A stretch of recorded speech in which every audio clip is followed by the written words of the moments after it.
selamat siang semuanya, dan salam berbahagia, namo buddhaya, namo Amitofo, dan salam Indonesia maju.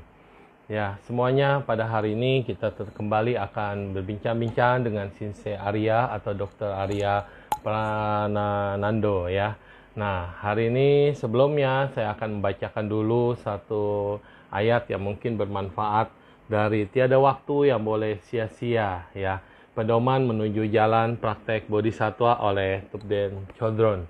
Jadi saya akan mengambil kata-kata yang cocok untuk hari ini ya.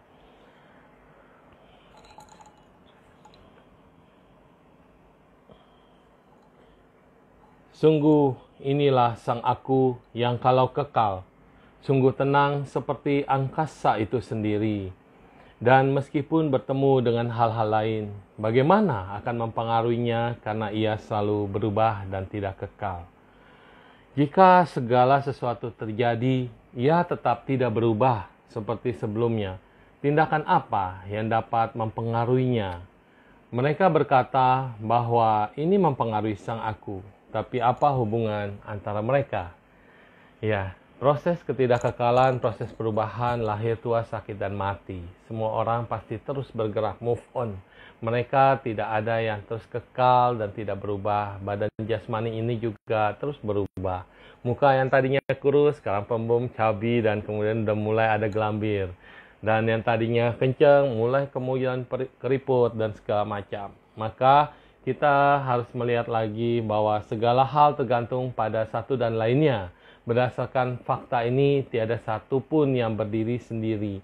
Setelah mengetahui ini, kita tidak merasa terganggu yang menyerupai penampakan magis atau penampakan ya hasil oplas atau hasil dandan yang berubah ya. Nah, demikian juga dikatakan penderitaan akan dihentikan oleh kesabaran. Pantaslah bila kita menginginkannya. Jadi kunci daripada memberhentikan penderitaan adalah kesabaran. Ketika musuh atau teman terlihat dan bertindak tidak patut. Musuh atau teman bertindak tidak patut. Tenang dan ingatlah bahwa segala sesuatu itu muncul dari keadaan. Kenapa temanmu bisa berubah? Kenapa musuhmu juga bisa bertindak tidak patut? Karena segala sesuatu itu tidak kekal dan selalu berubah. Dan kondisi juga yang menyebabkan terjadinya demikian. Kalau sesuatu terjadi pada makhluk hidup, setelah mengerti pengharapan dan tujuannya, bagaimana kesedihan bisa datang menghampiri mereka, padahal tak seorang pun yang ingin menderita. Namun karena kesembronoan, semua ketidaksadaran, membiarkan dirinya terluka oleh duri dan semak belukar. Gigih mengejar perempuan dan harta. Mereka membuat dirinya kelaparan. Berapa orang gantung diri dan melompat sia-sia, memakan makanan buruk, meneguk racun mematikan, atau melakukan kejahatan yang merusak dirinya sendiri. Ketika kemalangan melanda mereka, mereka bunuh diri yang sangat mereka cintai. Lalu bagaimana mungkin tidak bisa menjadi segala sumber segala derita dan sakit untuk orang lain?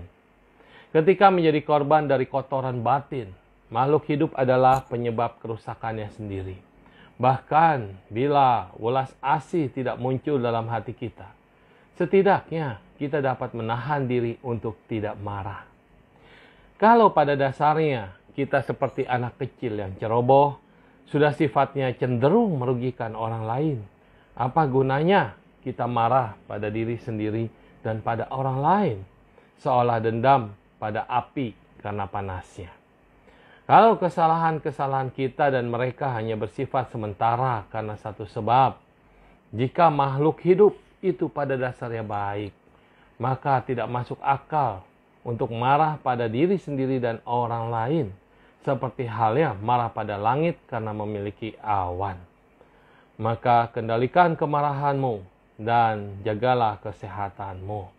Orang sakit karena jiwa yang sakit.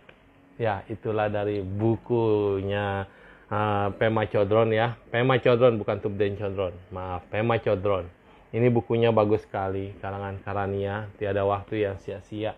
Untuk merenungkan, kalau kita mau jadi bodhisattva, mau jadi juru selamat, langkah-langkah apa sih Ternyata ya semua masalah itu muncul dari diri sendiri. Karena hari ini dokter sudah datang hadir bersama kita, maka kita lanjut langsung biarkan dokter yang ada hal yang ingin ditanyakan, silakan. Di situ ada kolom kotak yang isinya tanda tanya, silakan Anda klik dan langsung saja bertanya. Ya. Selamat siang Dokter Arya. Ya, sudah datang. Udah kelihatan wajahnya, suara juga sudah bagus. Ya. Gimana jelas di sana? Iya, di sini ya, jelas pagi suhu. juga jelas, siap. Oke, Dok, pagi-pagi kita akan memulai. Tadi ada yang bertanya, kalau anak kecil itu boleh nggak makan obat yang Lenhua itu loh? Yang Waduh, obat COVID itu. Anak kecil di bawah 5 tahun, boleh nggak ya dikasih obat itu? sakit apa dulu anak kecilnya? Wah, kagak tahu ya sakit apa pertanyaannya. Cuma dibilang mungkin takut karena batuk pilek COVID. Jadi boleh nggak anaknya dikasih obat itu gitu? Aduh, jangan Bahaya sembarangan kali deh. ya? Jangan Iya, sembarangan. bener ya. Iya. Mending Jangan sembarang di... Oke, jadi itu tadi ada pertanyaan dari umat. Udah saya mumpung inget, saya tanya duluan. Karena takutnya nanti seru pembicaraannya, lalu kita ngelantur. Jadinya lupa deh ya. Nah, kemarin-kemarin nih. Batuk mah biasa, anak kecil mah. Ada yang datang nih kemarin-kemarin. Mungkin karena pernah lihat tayangan juga dan dia lagi panik. Karena tadinya katanya dibilangnya TBC.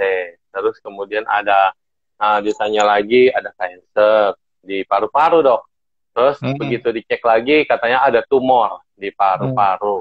Nah itu kira-kira kalau pengobatan dia nggak mau di kemo ya, dia nggak mau di kemo. Jadi kira-kira supaya dia punya semangat hidup karena kayaknya down drop orangnya. Bisa nggak kalau pengobatan alternatif Chinese traditional medicine? Ada tadi katanya pertama TBC. Terus dicek lagi katanya ada cancer, terus katanya ada tumor, terus tumornya itu katanya beranak, anaknya ini yang rada buas nih katanya. Nah ini, ya kalau kita nih cara TCM ya, Chinese Medicine, segala penyakit apapun itu ya, keluhan apapun itu kita harus periksa benar-benar penyebabnya dari mana. Yes. Ya. Dari pikiran kayaknya. Ya, kalau kemarin setelah sama Xi Jinping ngobrol-ngobrol kan, dari ngobrol-ngobrol pikirannya ini yang terlalu banyak, terlalu aktif pikirannya gitu. Jadi mungkin nanti langsung saya kasih nomornya dokter ya, bisa konsultasi ya, dilihat ya untuk terapinya. Ada satu lagi juga kena cancer liver ya, cancer liver juga katanya sudah kuning sih, sudah kuning. Dan orang ini kayaknya kan dia cuma tungtung-cip doang, cuma kelentengan, jadi nggak ngerti Buddha Dharma. Terus sepertinya ada panik dan juga khawatir karena dia menafkahi istri dan anak-anaknya. Apalagi sekarang dia takutnya kan karena biasa biaya untuk rumah sakit cancer itu besar gitu. Jadi apakah nanti merebotkan di sisi ekonomi, jadi juga sama dalam keadaan panik. Cancernya liver katanya. Ya. Itu harus diperiksa dulu tuh benar-benar ya. Apalagi penyakit-penyakit berat-berat gitu yang kita nggak bisa tebak-tebakan suhu. Ya, mesti benar-benar periksa benar-benar. Terapi juga mesti benar-benar. Ya.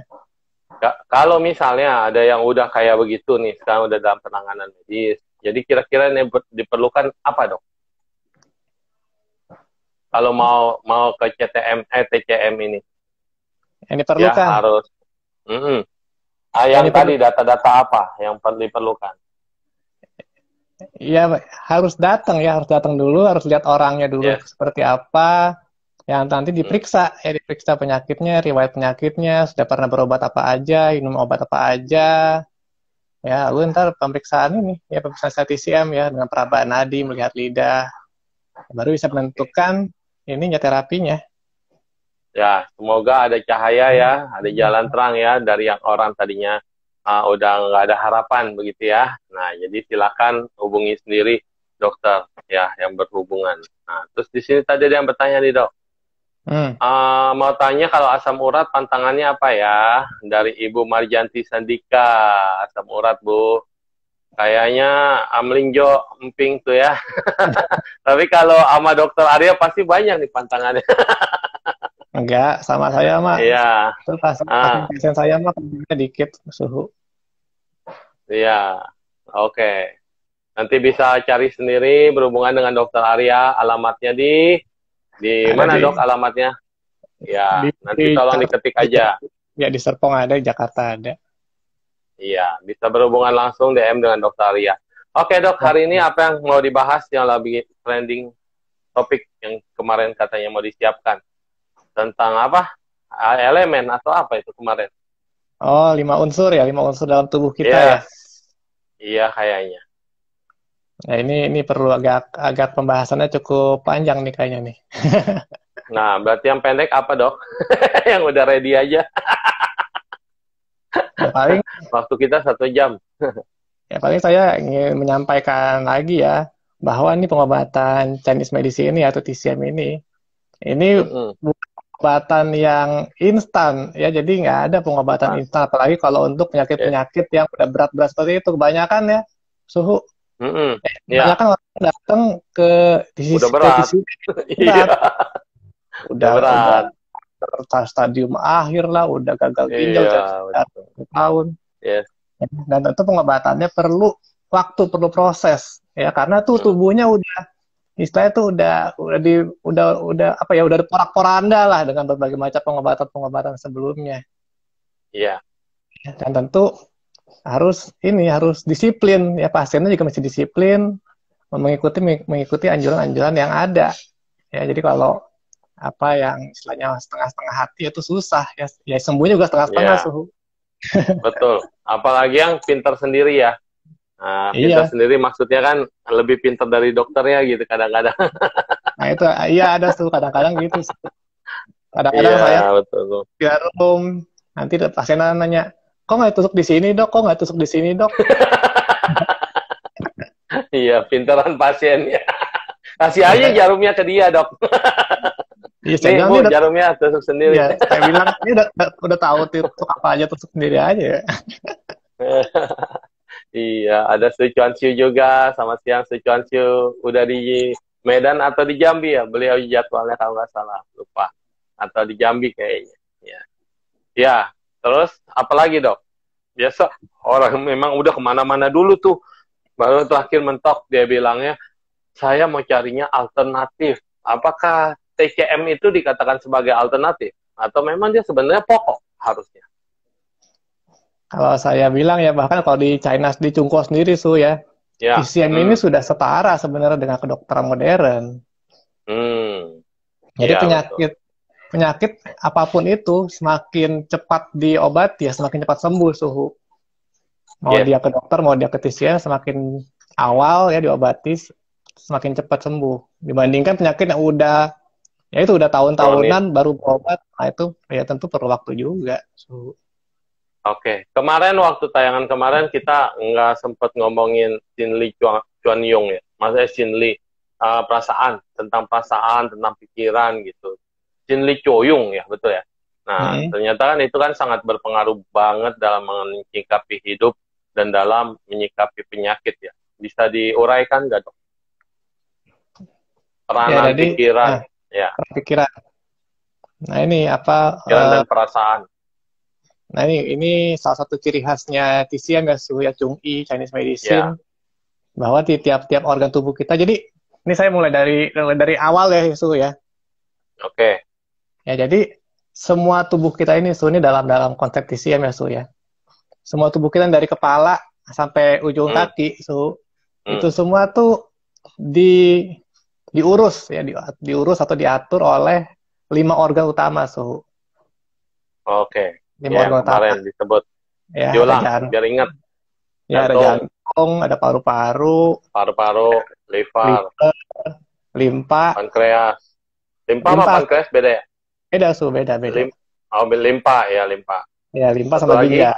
Ginjal. oh ginjal. Pankreas nggak ada ya dok?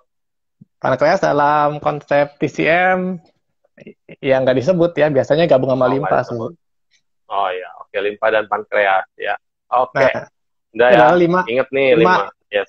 lima manajer di tubuh kita nih. Si lima bos di tubuh kita. Nah, nanti si 5 bos ini dia mengatur semuanya, Su. Jadi rambut, kulit, kuku, apa mata, nah itu semua 5 organ yang ngatur. Masing-masing punya Hmm. tugasnya masing-masing suhu. Kayak mata, itu tugasnya si liver. Jadi kalau mata kita kayak burem-burem, nggak jernih, nah itu biasa tuh si livernya keganggu. Waduh, baru tahu ya mata tuh ternyata hubungannya sama liver. Nggak ada yang nyangka nih dok, iya ilmu baru nih. Iya. Nah, Karena terus kesannya kan orang pikirnya mata itu terpisah ya, nggak ada hubungan sama organ lain ya. Jadi kalau itu, sakit mata atau mata minus, mana ada yang nyangka nyambernya ke liver. Oh, wah. Pantesan kalau orang udah liver, matanya langsung kuning. iya, Dan iya, biasanya pemandangannya langsung berubah semua. Ya, betul-betul. iya, iya. Nah, terus kayak kulit tuh orang yang biasanya Kulit. kulit suka bersisik, suka Yes. gatal-gatal, apa nggak suka ada apa ya, kering gitu ya. Ya, kering. Itu adalah si organ paru-paru yang ngurusin kulit tuh. Oh, paru-paru. Hubungan dengan Paru-paru. kulit. Nah, itu Oke, semua tuh ada. aku di Buddhis jadi ada sinkronisasi karena dulu pernah belajar ilmu Shaolin dikit. Jadi katanya paru-paru breathing, pori-pori kita juga breathing. Ini Betul. connecting. Nah, aku cuma ingat di situ doang. Paru-paru dan pori-pori. Ya, namanya paru-paru, pori-pori. Yes, kulit. Oke, nyambung. Oke, got it. Iya, jadi itu semua tuh sudah ada di kitab Chung I kuno 5.000 tahun yang lalu. Ya, Namanya kitab Huang betul. Tinei-Ching itu Ya, Huang Tinesi. Cuma nggak Iya, ngerti dulu. Ada kitabnya di Posyean, ada kitabnya. Iseng baca nggak ngerti, nggak paham. Ya udah nanya dokter Ari aja. Iya, jadi tuh orang-orang zaman dulu tuh udah tahu semua nih rahasia Iya, iya, tubuh iya. kita, rahasia alam kita tuh seperti apa. Nah, lalu lanjut ya Suya kayak terus Yes. masalah otot-otot. Orang-orang kadang-kadang suka pegel-pegel, sering kram, ya ntar keramnya di pinggang, ntar keramnya di pundak, ya pindah-pindah. Keram di pundak. Oh, Iya, kayak pris gitu ya, pris ya. pegel-pegel gitu kan. Ya, pegal. Yes. Itu urusannya sih organ limpa. Oh, limpa. Limpa Mm-mm. itu limpa yang ngatur minyak bukan ya? Nah, Limpa, limpa. ini berbeda, Jadi ini kita bahas 5 organ ini bukan organ secara anatomi, Oh, Jadi ya, ya. dalam TCM, Chinese Medicine, kita membahas organ tuh bukan organ secara anatomi, tapi membahas organ secara fungsinya, Fungsi. Oke. fungsi. Limpa. Ya, jadi walaupun secara kedokteran barat ya, atau kedokteran modern atau secara anatomi, limpa itu istilahnya organ yang nggak begitu nggak begitu dipedulikan lah. Kecil Ya. ya. Tapi dalam TCM organ limpa itu penting sekali Sangat untuk penting. pencernaan. Oke. Dan dia mengurusi tadi otot-otot kita nih, otot-otot urat-urat gitu. Tendon semua ya, otot urat ya. Berarti Itu barengan, diatur oleh limpa. Ya. ya biasanya Fungsi limpa. Yes. barengan sama liver juga tuh. Si limpa sama liver Sama barengan. liver. Oke. Mm-hmm. Ya. Yang selanjutnya jantung. Nah, jantung. Nah, pembuluh darah kita nih, pembuluh darah kita di seluruh badan nih, dari kepala sampai kaki. Nah, itu pembuluh darah kita yang ngurusin jantung. Pembuluh darah, oh ya, itu urusannya karena sirkulasi darah ke jantung dan segala macam ya. Pembuluh, penyempitan dan segala macam ya. Oke, itu fungsi-fungsi dari 5 organ tubuh ini yang sangat vital menurut TCM ya. Ginjal ada lagi, ginjal. Ya, ada lagi ginjal. Ginjal tuh masalah ngurusin tulang, Oh, ginjal tulang. Oh ya? Iya. Oh, bisa. Jadi ya? kalau tulangnya kayak apa ya? Kalau suka ada orang tuh tulangnya tuh kayak osteoporosis lah, atau ada pengeroposan. Iya, kita duga itu ginjal masalahnya. Oh, ini yang nggak nyangka ya. Kayak tadi yang pertama itu nggak nyangka juga ya. Iya. Nah, itu secara fisik Itu secara fisiknya. Nah, kalau emosi tadi ya, balik ke emosi. Nah, masing-masing organ tubuh kita ini juga mengurusi emosi, mengurusi psikologi tubuh kita. Oh. Ya, jadi dari yang pertama, liver. Dia itu mengurusi emosi kemarahan, karena letaknya di hati, orang bilangnya di hati. dari hati ke hati, taunya livernya bermasalah ya. Yes. Iya. Itu jadi orang-orang yang gampang marah ya, dikit-dikit marah, emosian. Nah, kita bisa menduga, nah, livernya ada yang nggak beres nih. Ibu Lisa bilang bagus banget nih. Lalu lihat dia jalan dengan yang lain, padahal lihat mataku, tapi hati ikut sakit. Tadi kan yang pertama hati mata. Top perumpamannya, analoginya biar kita ingat ya dok ya ini ya. Ya biar kita selalu ingat. Nah ini juga berhubungan sama emosi. Ternyata di hati sakitnya tuh di sini gitu ya. Benar juga ini luar biasa ini CTM. Ya oke. Lanjut. Terus limpa ya, limpa itu dia mengurusi emosi, stres tuh, kecemasan. Oh, stres di limpa ya, sama limpa ya, ya oke. Pencernaan. Stres. Kalau kita cemas, stres, ya kita jadi nggak pengen makan kan tuh, ya nafsu makan jadi menurun. Oh iya betul sekali. Nafsu makan nggak enak, padahal lapar ya, tapi kayaknya bawaannya kenyang. Nah, terus juga kalau habis marah nih juga, habis marah juga bawaannya lapar, tapi nggak bisa masuk makanan. Kayaknya bawaannya lapar gitu, tapi nggak bisa bawa masuk makanan. Iya, karena livernya panas bener, dia marah bener dia. Oh. Ya, begitu dia udah tenang, livernya udah reda, nah dia baru deh pengen makan. Lapar banget. Iya, betul, luar biasa. Ya, udah dua. Nah, terus paru-paru. Yang ketiga, paru-paru. Paru-paru dia mengurusi emosi kesedihan, suhu. Oh, kalau sedih paru-paru ya, makanya dibilang paru-parunya bisa nangis. Jadi paru-paru basah, kerendam. Masuk akal. Paru-paru kesedihan, luar biasa. Berarti orang kalau yang sering sedih, yang emosinya sedih, pasti paru-parunya bermasalah juga nih ya. Ya, bisa jadi. Ya. Yang kemarin yang tadi saya bilang itu yang paru-paru juga dia, di paru-paru, itu begitu juga. Ya, oke. Masuk akal. Jadi ulang ya biar ingat ya. Yang pertama adalah tadi yang berhubungan sama hati, liver, emosi. Terus emosi yang limpa adalah emosi yang berhubungan sama apa tadi limpa? Kecemasan. Cemas. Nah kalau yang berhubungan sama sedih, ini paru-paru. Nah ini perlu diingat nih ya, baru 3. Oke.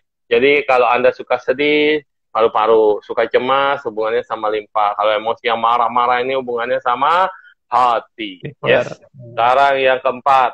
Jantung. Oh, yes, masuk jantung. Yes, jantung.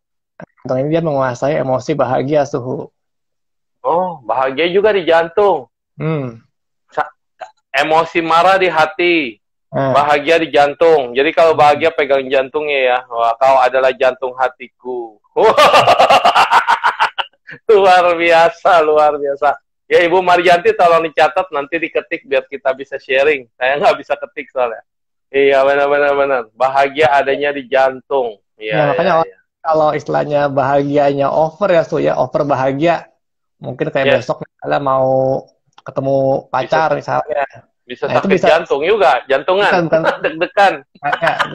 Itu kalau udah tahap berat. Kalau masih awal-awal tuh kayak bisa tidur.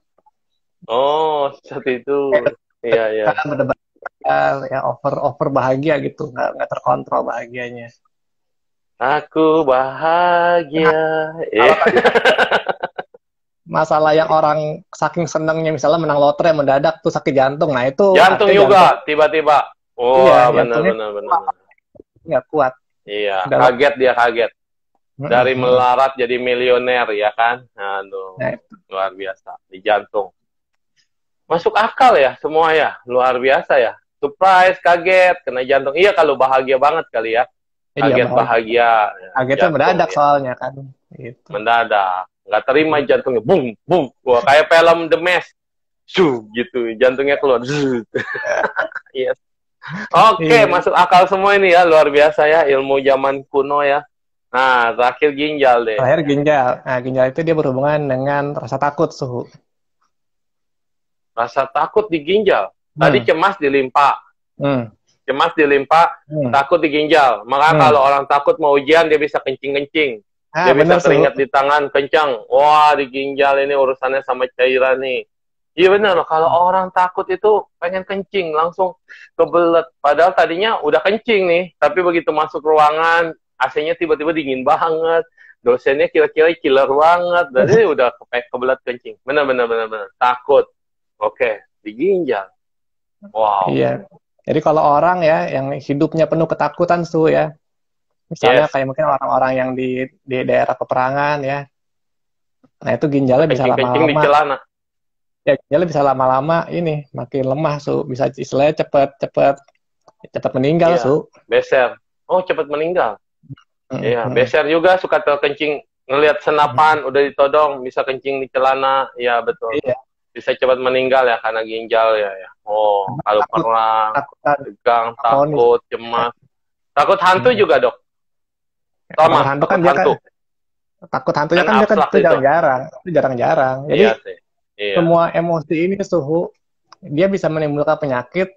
Itu bukannya kalau kita sedih sebentar terus sakit, enggak suhu. Hmm, Tapi dia itu kalau kesedihan atau emosi-emosi negatif ini berlangsung jangka panjang lama. suhu. Iya, Mm-mm. betul. Jadi Terakumulasi. akumulasi. Iya. Jadi lama-lama dia akan menekan organ, akan merusak organ. Mantan rektor muncul nih, Pak Acep. Rektor Nalanda. Halo Pak Acep, lagi sekolah nih saya, private sama teman-teman semua di sini dengan Dokter Arya. Iya. Iya, jadi ulang lagi ya Dok ya, biar pada inget ya. Siap, Tadi siap. hubungannya ulah dari 55 dulu, 5 yang pertama. Hubungan saya akan mempengaruhi mata ternyata dari hatimu. Maka diturun dari mata turun ke hati, ya kan? Ternyata dia berkoneksi. Masalah mata ternyata ada di hati. Terus masalah apa tadi? Yang kedua adalah Pencernaan, habis limpa. mata limpa adalah hubungannya ke pencernaan ya. Nah, terus yang ketiga adalah paru-paru. Nah, paru-parunya itu berhubungan sama pori-pori ini dengan kulit. Kulit yang bisa bersisik, kering dan segala macam, ternyata di paru-paru ada masalahnya. Terus yang keempat keempat apa ya? Jantung, Tadi liver jantung. Nah, jantung ini berhubungan sama bahagia. apa tadi? Bahagia, bukan yang Oh, pertamanya. peredaran darah, Oh, saluran darah. peredaran darah ya, pembuluh-pembuluh darah, peredaran darah. Nah, terakhir ginjal. Ginjal mempengaruhi ke Tulang. tulang, ya, ginjal ke tulang. Iya, Ibu Marianti tolong dicatat ya sekretaris. Terus dengan emosi, yang pertama adalah kalau kita punya tadi hati, emosinya adalah kemarahan. Jadi kalau marah itu sakitnya di hati. Ya, ingat ya, kemarahan, emosi marah adanya di hati. Terus yang kedua adalah paru-paru karena sedih, limpa karena dia cemas. Terus kemudian pengaruhnya lagi jantung kalau kita bahagia, happy. Dan ginjal terakhir karena takut. Karena takut. Iya, jadi inilah pengaruh organ-organ tubuh kita. Kalau ini kita perhatikan baik-baik, semuanya saling dikait-kaitkan dan dihubungkan, maka kita bisa menjaga diri kita, menjaga emosi kita, ya, dan menjaga kesehatan kita. Ya, seru banget Dok, bisa dilanjutkan. Iya. Jadi makanya penting banget untuk menjaga emosi kita, Su. Jangan sampai berlarut-larut, Su. Misalnya marah, Ya, ya udah marahnya, udah sebentar aja gitu. Jangan sampai nyimpen-nyimpen marah, sampai dendam, sampai berbulan-bulan, bertahun-tahun, gitu. ya, karena akan berpengaruh pada organmu. Ingat tuh ya, sahabat-sahabat semua, ketika kita emosi, boleh emosi, wajar mah orang emosi ya, wajar. Tapi jangan berlarut-larut. Segala sesuatu yang berlarut-larut tidak baik, kecuali larutan yang pereda panas dalam. Jangan menyebut merek. Jadi larutan pereda panas dalam boleh dilarutkan. Garam juga boleh dilarutkan, gula boleh dilarutkan. Tetapi emosi jangan berlarut-larut.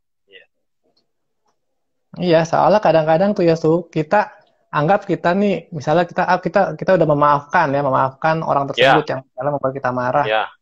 Cuma itu sebenarnya secara Verbal. ya. Yes. Dalam hati masih marah sekali, Su. Saya sering banget dapat pasien kayak gitu, Su. Ini Vera bilang tuh, kalau sebentar marah, kalau sebentar Tapi sering, boleh nggak Arya Sensei? Marahnya, tapi sering, tapi bentar-bentar doang. Sama lah, gangguan kayak batuk. Iya, kayak batuk. Sering batuknya, ya jadi bahaya. Iya nggak? Kebiasaan. Temperamental. Ya, terus dok. Emosi jangan dipendam terlalu lama dan berlarut-larut karena akan berakibat fatal. Iya. Nah terus untuk kesehatan nih Suhu. Yes. Ya sekarang kan ini kita hidup nih banyak apa namanya di sosmed ya kita bingung nih kita mesti hidup tuh sehat tuh kayak apa sih Suhu ya? Iya ya. Ya ada yang bilang mesti minum air rebusan lemon, ada yang mesti kumur-kumur air garam. Iya. Ya. Sama cuka. Iya, kadang-kadang jemur matahari aja sampai diributin pagi apa siang. Iya, betul. Ya, kita jadi bingung nih gitu ya. Ini hidup sehat tuh kayak apa sih sebenarnya sampai kadang-kadang sekarang orang juga jadi jualan katanya mesti vitamin C tiap hari, dosis tinggi atau vitamin atau VCO tiap hari. Iya. Sebenarnya bukan itu supaya kita sehat tuh bukan dengan obat-obatan itu. Jadi orang kayak menganggap tuh oh, kita sudah makan vitamin C nih hari ini, berarti udah sehat. Aman, ya. Nggak bisa gitu. Yang sehat itu adalah perilaku kita sehari-hari, Suhu. Kita makannya seperti apa, kita istirahatnya bagaimana, ya emosi kita bagaimana. Emosi. Iya, itu yang harus kita jaga setiap hari. Jadi bukan dengan suplemen kita udah makan terus makannya berantakan. Ya itu sama aja, Suhu. Sebenarnya nggak akan sehat. Ya, makan. Istirahat, emosi. Perlu diperhatikan. Makan, istirahat, emosi. Ya. Jangan kayak saya, semua dimakan, kecuali daging. Ya, harus dijaga betul-betul dan diperhatikan. Yang katanya vegetarian itu bikin lemes, vegetarian itu bikin kurus, nggak ada tenaga. Ini buktinya makmur banget nih, sampai overweight. Aduh. Untung vegetarian ya. Kalau makan bebek terus kolesterol makin banyak. Iya, ada ibu bebek di sini. Ya, semangat. Iya, terus dok. Iya, kadang-kadang saya juga suka ditanya, gimana ya dok? Apakah ada obat herbal khusus atau ada mesti titik-titik mesti dipencet-pencet supaya tetap sehat? Ya percuma mau titik apa dipencet-pencet sampai biru-biru juga kalau kita hidupnya nggak teratur juga nggak beres juga sama aja, nggak akan sehat. Jadi cuma minum herbal atau suplemen sampai sekantong juga kalau kita hidupnya nggak teratur juga ya sama aja. Tuh saya kadang-kadang ada pasien tuh suplemen banyak bener sebentar suplemen kalsium, vitamin D, ntar minyak ikan, ntar sarden, banyak banget deh. Lebih banyak pada obatnya sendiri kali. Iya.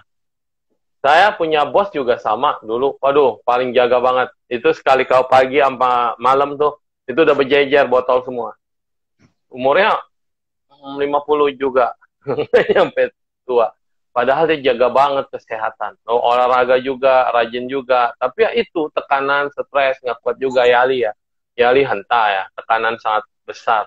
Tapi suplemennya paling banyak. Dia paling ngomong, nih, jaga badan, jaga kesehatan, jaga ini.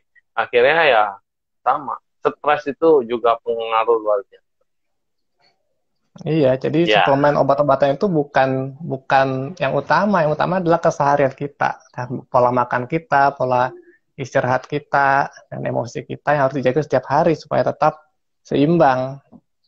Ya, maka vibrasi kebaikan dan vibrasi positif di malam hari ini penting juga ya buat saat-saat lagi sekarang ini. Yang kebaikan teruslah kita menyeimbangkan antara pikiran, ucapan, dan perbuatan. Banyaklah berbuat baik, tetaplah tersenyum, tetaplah meditasi, tetaplah jaga hati, jaga pikiran. Terus kalau malam hari untuk usaha supaya bisa berjuang, fight, ada mentor-mentor hebat yang mengajarkan teknik-teknik berjualan, bisnis di tengah pandemi. Jadi hidup ini tetap seimbang. Dan juga hari-hari kita jangan terlalu banyak nonton yang berita-berita menyeramkan lah atau berita-berita surat kabar yang nggak bagus. Kemarin Mr. Hing bilang begini, setidaknya kamu boleh nonton 3 kali berita aja, 3 berita aja. Tapi itu tidak boleh lebih dari berapa menit gitu. Karena nanti akan masuk ke dalam alam bawah sadar kita hal-hal yang negatif. Kayak kami di Fokwangsan Taiwan, itu ada koran namanya Rencen, Rencen apa ya dia kalau korannya? Rencen Fupao. Rencen manusia humanistik, Fupao adalah koran. Punya Pengfu Tefu. Nah, Rencen Fupao namanya. Pau-nya Pau Tzu, koran. Jadi di situ, memang sih itu beritanya nggak ada yang negatif. Beritanya semua yang positif, kegiatan-kegiatan yang bagus, terus juga ceramah-ceramah, terus tentang psikologi, tentang parenting, tentang apa. Jadi koran ini, satu koran ini kalau kita baca memang positif semua.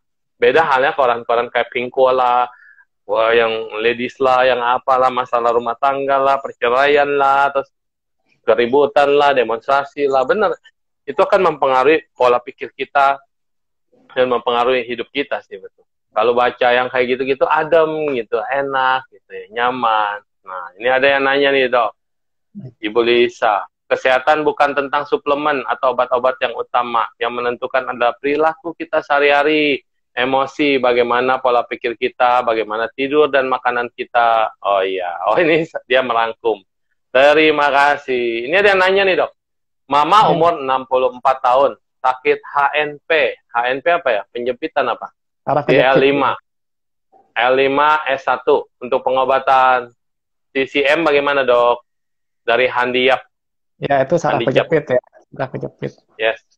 Ya, saat TCM ya memang harus diperiksa dulu. Ya, cuma untuk saraf kejepit biasanya kita bisa dengan tuina ya, pijat atau akupuntur. Cuma memang harus diselesaikan juga tuh penyebabnya dari mana sih HNP-nya. HNP ya. Saraf kejepit suhu. Kalau dokter bisa nanganin saraf kejepit?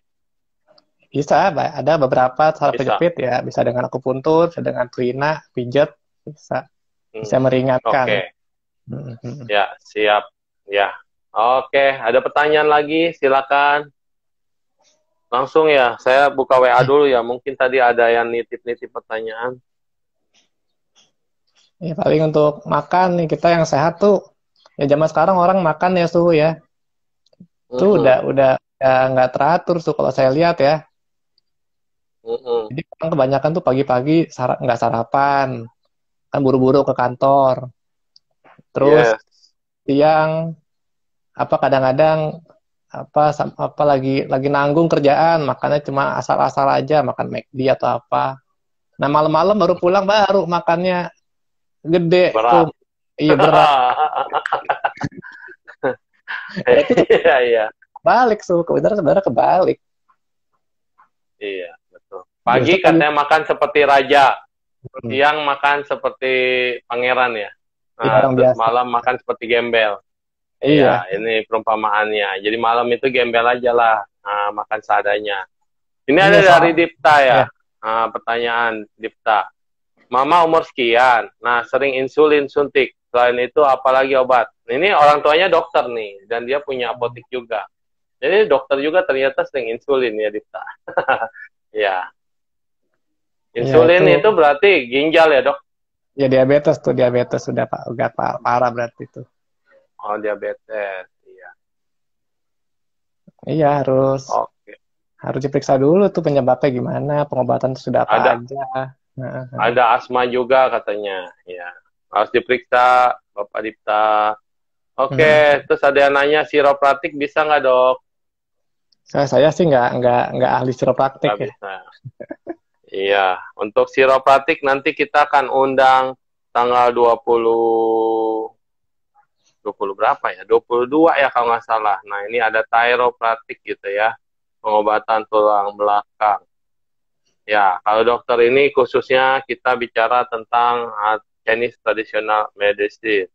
Tanggal 21 nanti untuk chiropraktik sih. Sama nggak ya sama chiropraktik? Yang suhu talung itu ya. Oke. Emosi kan bawaan kita. Terus gimana dong? Karena bawaan agak sulit tuh untuk diatur. Ada caranya nggak? Ya, Vera ini selalu mencari excuse ya. Emosi bawaan lahir. Siapa bilang emosi bawaan? Nah, itu emosi mah buatan, bukan bawaan. Buatan, ya. Karena emosi kan abstrak ya, Dok. Bukan kayak jantung, liver. Nah, itu baru bawaan. Kalau masa dari bayi udah marah enggak? Iya betul, waktu bayi. Ya, Itu semua kebiasaan yang dikumpul-kumpul jadi itu. kalau asma perlu rutin insulin ya dok. Kok asma Asma pakai insulin? ya itu mesti periksa dulu tuh, ya insulinnya udah berapa lama tuh, terus asmanya gimana tuh, beratnya apa enggaknya. Oke, ada pertanyaan ini dari Ibu Lisa. Ibu saya umur 60 tahun, sering sakit di bagian atas pantat. Atasnya nggak tahu belah mana. Apa itu ambeien dok? Ya itu mesti diperiksa dulu. Ya nggak tahu apa Ya. amin apa bukan. Ini kita beda pengobatan ini sama pengobatan Jifang ya. Pengobatan modern ya. Karena kalau Chinese itu harus dipegang dulu Bu, semuanya dideteksi dari ini apa namanya nadia, terus lidah, terus dan segala macam. Nanti dokter yang akan melihat apa yang terjadi dengan tubuh kita, kurang apa dan segala macam. Itu kedeteksi semua, hebat. Cuma pakai 3 jari doang dokter, ini jurus 3 jari. Bisa membaca semua yang ada dalam tubuh kita. Ya Lebih nggak hebat sistematis. dari X-ray. Iya. Jadi semua kalau bisa sih memang harus bertemu tatap muka. Tapi di sini kita lagi bicara tentang kejiwaan atau tentang emosi, tentang pikiran. Karena hubungannya antara organ tubuh kita yang rusak harus diperbaiki. Harus berusaha dengan dokter cari obat. Tetapi yang kita bisa cegah adalah pencegahan dengan menjaga pikiran, menjaga emosi. Tadi kan emosi mempengaruhi 5 organ tubuh kita. Nah, jadinya kita harus menjaga nih, karena hubungannya apa? Kenapa kita perlu meditasi? Di sini juga ada Sis Brenda nanti tanggal 22 ya akan sharing bersama dengan kita di sini. Sis Brenda dia menguasai hipnoterapis, past life regression dan juga mengajarkan kita tentang meditasi. Saya sudah ikut banyak sekali meditasi, tetapi yang cocok, yang benar-benar cocok nih nyambung nih dok sampai sekarang adalah meditasi TWIM. Karena di meditasi TWIM itu selain mengajarkan Brahma Wihara tentang cinta kasih, welas asih, kebahagiaan, dan keseimbangan batin, dia juga mengajarkan teknik yang gampang, 6R. 6R itu melihat, terus kemudian melepaskan, lalu kemudian melihat relaksasi. Yang kita butuhkan kan hidup kita rileks ya, relaksasi dan senyum. Tambahan rileks dan senyum ini luar biasa sangat membantu. Ketika kita sudah bisa rileks dan senyum, berpengaruh katanya sama membran otak kita ini, membran meningitis ini, dan kita betul-betul bisa rileks, lebih gampang masuk dan lihat objek kembali. Objeknya juga bukan di nafas dok, objeknya bukan di pernafasan segitiga kecil, segitiga besar, atau juga bukan di diafragma perut, tapi objeknya adalah teman spiritual yang membuatmu happy. Nah ini adalah perbedaan meditasi tekniknya yang berbeda dan unik. Jadi kita membayangkan teman spiritual, satu dia tidak boleh teman sejenis, tidak boleh sejenis, dan dia bukan orang dekat kita atau keluarga kita. Tapi orang ini bisa berpengaruh dan kita hormati atau bisa melihatnya kita bahagia, lucu, seru, dan bisa membangkitkan motivasi. Ini objek yang nggak pernah kita pelajari sebelumnya memang. Dulu kan ada objek meditasi senyuman bayi. Nah, ini adalah objek meditasi teman spiritual. Nanti akan dibimbing terus sampai kita akhirnya endingnya nanti di keseimbangan, ketenangan. Memang perubahan selama meditasi dan kita melihat organ-organ tubuh kita ya, yang tadinya gampang cemas, yang gampang marah dan segala macam agak berubah. Yang tadinya nggak sabar bisa berubah. Ternyata meditasi itu sangat membantu, terutama di relaksasi dan apa tadi, smile, senyum. Makanya moksa juga dipakai ya dok ya, moksa dalam akupuntur ya. Moksa. Ternyata ya, ternyata itu moksa itu kalau di Tibet itu namanya Qi Xiang Chao, rumput manggala, rumput kebahagiaan. Bahannya dari moksa itu. Karena dia katanya kalau dibakar, rumput alam ini kalau dibakar, dia akan menghasilkan relaksasi bagi tubuh kita. Ya, mungkin seperti moksa itu begitu kan cara kerjanya dok ya. Jadi rileks, santai. Ya itu efek-efek samping positif ya Suhu. Oh, tapi pemanasan fungsinya. Fungsinya menghangatkan organ dan melancarkan darah dan meridian. Oh, itu adalah fungsi dari moksa. melancarkan darah, menghangatkan organ, dan melancarkan meridian. Ya, terima kasih dok. Terus ini ada pertanyaan dok. HNP apakah sama dengan neuropati periferal dok? Nah, itu mah Periferal. tanya ke dokter aja itu. Di Chinese medicine nggak ada neuropati. Oh, iya, ini saraf kali ya hubungannya ya. Iya, Nah, iya. jadi kita tanya dokter ke saraf, karena memang ada dua dunia yang berbeda ini, antara Sifang sama Tungfang. Ya, Sifang, Tungfang. Ya, Chinese medicine. Oke. Masih ada yang mau bertanya atau ada masukan-masukan lagi, dok? Waktu kita masih ada 15 menit. Ya, tadi kan masalah makan ya, kita makan tadi tuh. Ya, justru pagi-pagi kita mesti makannya banyak ya, karena kita memulai hari, ya kita butuh energi yang banyak, maka wajib sekali kita untuk sarapan. Ya, makan banyak, dimakan seperti raja suhu ya. Tapi banyak yang nggak mau makan pagi tuh, karena bangunnya kesiangan. Nah, itu dia, apa nggak kadang-kadang buru-buru ke kantor, cuma minum kopi, cuma minum energen. Ya. Nah, itu jadinya nggak beres. Padahal, iya. penting makan pagi ya. Iya, terus siang. Nah, terus makan malam. Pagi sama siang. Nah, itu malam orang-orang sekarang malah sampai tengah malam makan ya. Nah, itu ya istilahnya buat apa? Ya kita malam kan habis itu tidur tuh ya. Buat apa makan Kalau di Medan, malam harus keluar. Tiap malam. Ada makan jam 7, ada makan jam 10. Makanya restoran penuh terus. Kalau komunitasnya banyak orang Medan. Dia cari duit buat makan dok, katanya dok. Gitu. Iya. Justru kalau malam makan kebanyakan, jadi nggak beres. Akhirnya kan tubuh kita harusnya udah istirahat tuh. Organ-organ tubuh kita udah masuk fase istirahat kalau malam. Iya, tapi dia kerja ya. Akhirnya makanan kita ya nggak jadi apa-apa, ujung-ujungnya jadi sampah semua di badan. Begitu, jadi kuburan ya dok. Ya, oke. Jadi buat yang kebiasaan makan malam, coba diganti ke pagi aja, belinya malam, dimasukin kulkas, diangetin lagi, makan pagi ya. Malam cuma hirup udaranya aja, hirup wangi dan harumnya aja, udah gitu. Di kipas-kipas, udah kenyang, ya udah masukin kulkas, makannya di pagi hari aja ya. Ya, itu dari makanan dok. Terus ada lagi dok. Istirahat. Ya, jadi itu istirahat emang kita malam tuh harus istirahat. Jadi nggak boleh kita sampai begadang gitu ya, apalagi tidurnya telat. Nah, kadang-kadang banyak orang tuh bilang, kok saya udah tidur 7 jam, 8 jam kok masih nggak enak gitu ya, kayak ngantuk. Lemes. Nah, itu masalahnya bukan di durasi tidurnya, tapi kapan mulai tidurnya. Kapan mulai tidur? Yes. Iya, kalau kita mulai tidurnya subuh, jam 2 baru tidur, ya mau bangun sampai jam 10 pagi, 10 siang juga percuma, karena udah lewat jam istirahatnya tuh, udah lewat jam istirahat organnya. Ya, jam istirahat organ sudah lewat. Tuh. Jadi kadang-kadang inilah susah ya, kadang-kadang ada orang tua tidurnya kecepatan, terus bangunnya kepagian, terus nggak bisa tidur lagi. Ada orang yang tidurnya suka begadang, makanya lagu Rhoma Irama, begadang jangan begadang. Ternyata mempengaruhi dari Chinese traditional medicine, membantu itu lagu itu harus didengung-dengungkan ya. Nah, terus tadi ada yang nanya buah makan pagi dan makan malam, siang makan normal. Boleh nggak dok? Hanya makan buah doang. Itu terapi diet kayaknya ya. Itu terserah sih.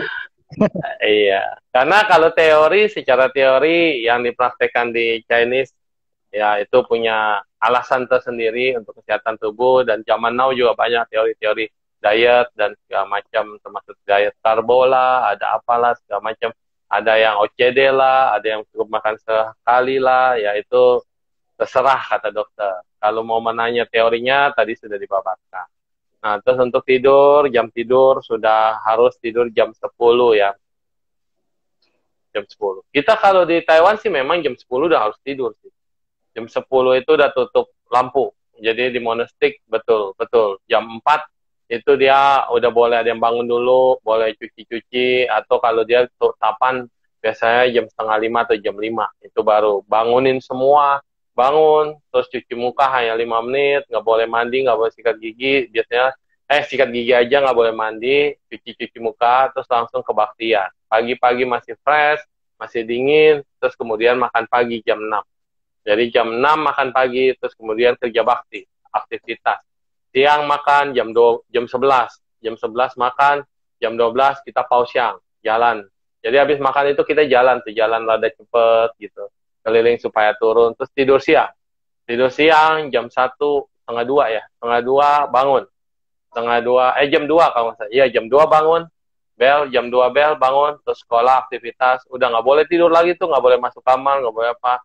Sampai nanti jam 6 kebaktian malam, terus kemudian jam 9 udah mulai meditasi, terus jam 10 tidur. Jadi ini tiap hari rutinitasnya kayak gitu.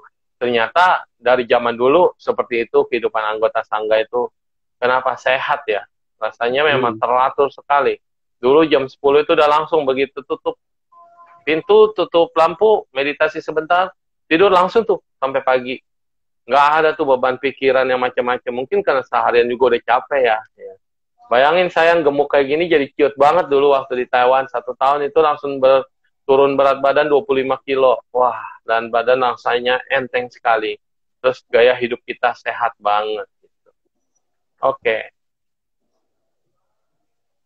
Ya, paling ada sedikit tambahan tuh ya. Ya, silakan. Ini kan sekarang banyak nih ya obat-obat herbal tuh yang katanya Lian Ho Qingwen tadi tuh yang katanya buat mencegah corona ya. Itu sebenarnya bukan mencegah ya Su ya, namanya juga obat ya Su. Jadi harus diminum kalau sakit. Oh, harus diminum kalau sakit, itu namanya obat. Yes. Iya, jadi kan nggak ada maksudnya kita misalnya minum Panadol, untuk mencegah sakit kepala kan nggak ada tuh. Ya maksudnya kita nggak sakit kepala ngapain ngapain minum Panadol untuk mencegah sakit kepala? Nggak ada gitu. Dia gara-garanya sedia payung sebelum hujan, itu konsepnya salah tuh. Jadinya minum obat sebelum sakit.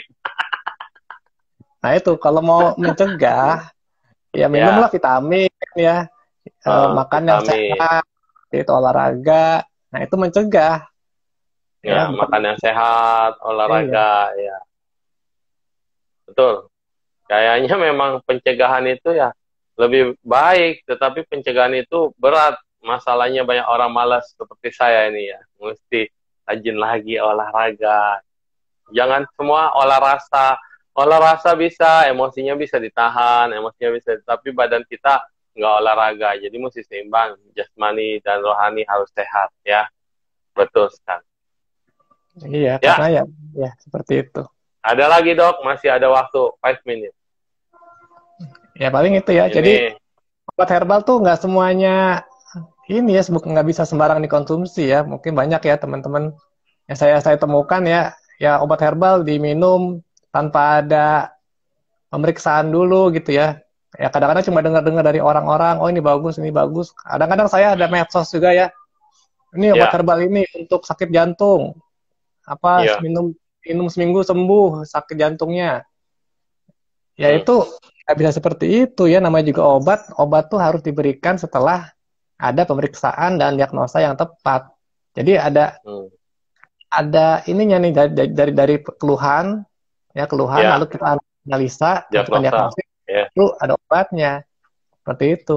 Jadi nggak bisa ada keluhan langsung obat, nggak ada analisa dulu ya itu bisa salah nanti, malah bisa antara komplikasi macam-macam kan nggak tahu. Syukur-syukur kalau sembuh ya, karena kalau enggak kan ini jadinya nggak bagus juga. Ini ada Liani Sarianto nih, kemarin nanya alamat dokter juga ini ya. Dia juga ada tanya tentang papahnya agak stres, terus banyak sakit ini sakit itu. Ya mungkin nanti bisa ketemu dokter, bisa terapi juga pikiran. Karena ada pikiran. Karena mamanya sih yang sakit. Mamanya stroke ya. Stroke-nya udah kelamaan. Terus juga, karena ini papa mama selalu bersama ya. Selalu kompak banget dan jalanin. Apalagi usaha lagi sepi ya. Nah, jadinya ketika mamanya sakit, jadi kayak pincang sebelah gitu. Jadi bapaknya harus jaga, harus apa, segala macam juga. Lama-lama agak hubungan sama anak jadinya beda pandangan gitu. Beda pandangan, sehingga kayaknya jadi pengaruh ke fisik juga. Nah, mungkin bisa diterapi ya nanti ya. Kita lihat Kayaknya udah lebih kemarin. tenang. Oh, udah datang ya? Ya, Iya. ya. Terima kasih dok. Ya, jadi semoga bisa ada perubahan dan semoga ada kemajuan. Kita di sini hanya berbagi informasi, kita di sini berbagi kebaikan, karena mana tahu ada channelnya, pas ada yang cocok, pas ada pasien juga, jadi kita hanya mempertemukan dan sehat atau tidak sehat kembali lagi pada diri Anda dan kembali kepada kondisi yang pas. Dokter hanya mencoba mengobati, tapi kalau tadi yang dikatakan kita tidak bisa menjaga terutama diri dan pikiran kita, merasa pintar sendiri dan tidak mau mengikuti anjuran dokter, obat sebagus apapun akhirnya tidak bisa bermanfaat. Karena yang paling penting kan banyak orang yang sok pintar itu ya dok. Nah itu Dia lebih apa tahu gitu. Iya. Ada. Nah di kitab Huang Tinei-Ching itu ya ada ditulis tuh. Iya. Kita sebagai praktisi istilahnya jangan mengobati orang yang tidak mau sembuh suhu. Iya betul. Itu Huato juga punya cerita gitu. Ketika ada orang nih dipegang sama dia, tapi dia ngajarin gini, dari banyak dia bilang dia udah bisa gini, ditinggalin loh sama Huato. Kesannya kan kayak kejem banget ya, tapi dia bilang itu kata-kata itu kita nggak usah ngobatin orang yang nggak mau disembuhkan. Iya. Jadi kalau memang kita percaya ya harus betul-betul percaya dan jangan sok pintar sendiri akhirnya malah berbahaya bagi diri kita ya. Betul ya dok? Jadi kayak Sis Brenda nih, kalau udah ngajarin teknik meditasi, orang yang udah pernah ngikutin teknik lain nih, meditasi, dan kemudian bertanya, kok tekniknya begini ya? Kamu kan mau belajar, nah sekali unjukin, jangan sok pintar sendiri, akhirnya nggak nyambung. Jalan yang harusnya kita ajarin yang seperti ini, malah dia pakai teknik yang dicampur-campur kan nggak baik juga gitu. Sama kayak ada orang senang minum teh, ada orang senang minum kopi, dicoba-coba teh sama kopi dicampur, ya rasanya nggak nyambung. Kalau pakar teh ya Iencunya teh aja, pakar kopi ya Iencunya kopi aja. Kalau dokter Arya bilang jangan minum kopi. Yes. Iya, soalnya ya Su ya. Kalau orang-orang yang istilahnya berobatnya setengah-setengah gitu Su ya itu maksudnya kasihan gitu kalau ada pasien lain yang istilahnya mau berobat sungguh-sungguh kan jadinya kehalang gitu istilahnya waktunya kan sama orang. Betul.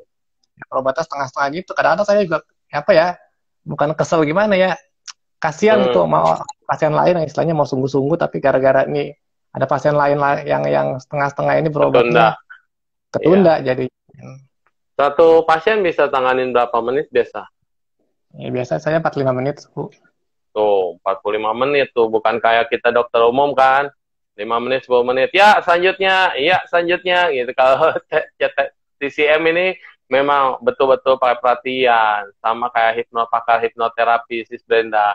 Kalau butuh 2 jam ya harus relain waktu 2 jam. Nggak boleh yang lain-lain. Nggak boleh bilang, aduh saya nggak punya waktu, saya 1 jam aja boleh nggak? Pada minta diskon. Luar biasa memang.